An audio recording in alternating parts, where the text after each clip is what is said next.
រាល់ពេលដែលអូនមានរឿងមិនសប្បាយចិត្តមានតែបងម្នាក់ដែលនៅក្បែរនឹងគិតគូរបងល្អគ្រប់យ៉ាងមើលថែអូនមិនឲ្យម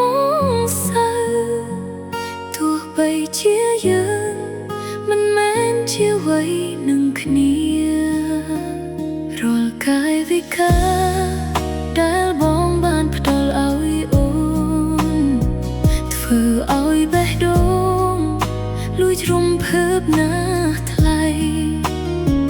ផ្អែមល្ហែមពេកហើយតែហាក់ដូចជាយឺតពេលព្រោះក្នុងចិត្តបងមានគេម្នាក់នោះបាត់ទៅហើយជួនកាលអូនលួចស្រណាននឹងគេម្នាក់នោះដែលបានបេះដូងនឹងស្នាមញញឹមរបស់បងអូនដឹងខ្លួនគ្មានសិទ្ធិសូម្បីតែក្បែរនោះល្អត្រឹមជាមនុស្សដែលបងមើលរំលង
ហូនអាចនាំណែវ